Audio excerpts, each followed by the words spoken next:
ជាចាត់ដីរបស់ឯកឧត្តមសេនីយ៍លន់នល់និងលោកជំទាវនីងបងប្អូនដែលលោកទាំងពីរបានកសាងមកដើម្បីឧទ្ទិសដល់ព្រះពុទ្ធសាសនាដើម្បីតម្កល់នៅសរីរកធាតុរបស់ព្រះពុទ្ធបងប្អូនមិនមែនបានន័យថាតម្កល់ធាតុរបស់លោកទាំងពីរទេហើយខ្ញុំទៅតែដឹងថាលោកតាលន់នល់គាត់បានកសាងនៅចាត់ដីរបៀបនេះដាក់នៅលើភ្នំសំពៅនៅក្នុងខេត្តបាត់ដំបងបងប្អូនហើយចាត់ដីនេះត្រូវបានកសាងឡើងតាំងពីគ្រិស្តសករាជ1968បងប្អូនបើគិតមកដល់ឥឡូវគឺយូរខ្លាំងមែនទែនហ្មងអញ្ចឹងបានថាគាត់បន្សល់ស្នាដៃមករហូតយើងដឹងត្រឹមថាពីភ្នំសំពៅនេះប៉ុន្តែខ្ញុំមិនដឹងថាក៏ស្នាដៃរបស់គាត់នៅតាណាទៀតទេបើសិនជាបងប្អូនអ្នកខេត្តបាត់ដំបងបានដឹងថាស្នាដៃរបស់លោកតាលន់នល់មានអីគេខ្លះចាំជួយ comment ក្នុងវីដេអូរបស់ខ្ញុំផងហើយសម្រាប់ចាត់ដីមនុស្សចំនួនហ្នឹងបងប្អូនគឺគេកសាងដោយបូកស៊ីម៉ង់ប៉ុន្តែគេដាក់កញ្ចក់ទ្វារអាចបិទបើកបានបងប្អូនតែជាទ្វារនេះក៏រឹងមាំម៉េះធ្ងន់ណាស់បងប្អូនទ្វារនេះបើសិនជាបងប្អូនណាធ្លាប់ឡើងមកលេងភ្នំសំពៅកន្លែងចាត់ដីដែលលោកតាលន់នល់កសាងគឺច្បាស់ជាធ្លាប់ដឹងហើយធ្ងន់មែនទេប៉ុន្តែសរសើរត្រង់ថាតែជាទ្វារនៅអាចបើកបិទបានអញ្ចឹងណានេះតំណងមែនទេទាំងប្រអួចទាំងទ្វារគឺថាថ្មមកលើថាជាស៊ីម៉ង់បូកទាំងអស់ហ្មងបងប្អូនមូលហេតុដែលខ្ញុំហ៊ាននិយាយថានេះគឺជាចាត់ដីដែលកសាងដោយលោកជំទាវនីងនិងឯកឧត្តមសេនីយ៍លន់នល់បងប្អូនគឺដោយសារតែគេចរិតនៅលើជញ្ជាំងនៃ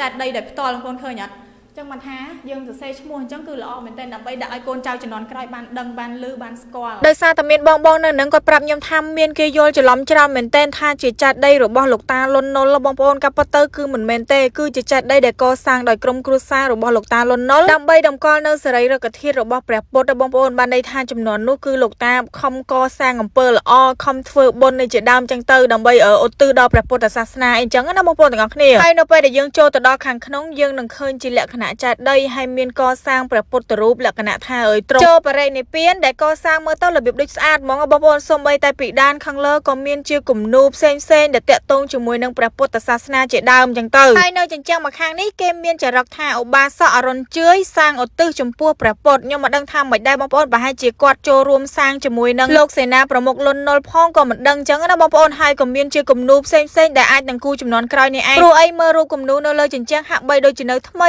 នៅឡើយទេបងប្អូនហើយសម្រាប់នៅគៀនចាត់ដីវិញបងប្អូនគឺថាមានទេសភាពស្អាតហើយមានដើមឈើរុំព័ទ្ធជុំវិញស្អាតមែនទែនចំណែកឯការកសាងវិញគឺថាមានក្បាច់ស្អាតហ្មងបងប្អូនមានតាំងពីក្បាច់ផ្ការំដួលនិងផ្កាផ្សេងដែលតាក់ទងជាមួយនឹងសាសនាឬក៏វប្បធម៌របស់ខ្មែរអីចឹងទៅហើយនៅគៀនក៏មានចម្លាក់ព្រះពុទ្ធរូបអញ្ចឹងណាបងប្អូនហើយសម្រាប់ចាត់ដីនឹងក៏មានទំហំធំក្រាន់បើដែរបើសិនជាយើងមើលនៅខាងក្រៅគឺថាប្លែកភ្នែកមែនទែនហ្មងហើយដោយសារតែធម្មរាចាត់ដីនេះកសាងមកយូរហើយបងប្អូនអញ្ចឹងហើយក៏មានលក្ខណៈថាជាពណ៌ស្លេកស្លាំងបែកប្រផេះបែកអីចឹងទៅហើយបើយើងសម្លឹងមើលទៅខាងក្រោយនៃចាត់ដីបងប្អូនយើងនឹងឃើញវត្តភ្នំសំពៅឡើងស្រស់ស្អាតមែនទែនហ្មងនិយាយទៅចេញកំពូលដូចជាកំពូលចាត់ដីចឹងបងប្អូនចេញមកឡើងពណ៌មាសចែងចាំងហ្មងប៉ុន្តែអ្វីដែលអស្ចារ្យបងប្អូននៅពេលដែលយើងឡើងទៅដល់លើហ្នឹងយើងឃើញទេសភាពខេត្តបាត់ដំបងគឺថាស្អាតមែនទែនហ្មងបងប្អូន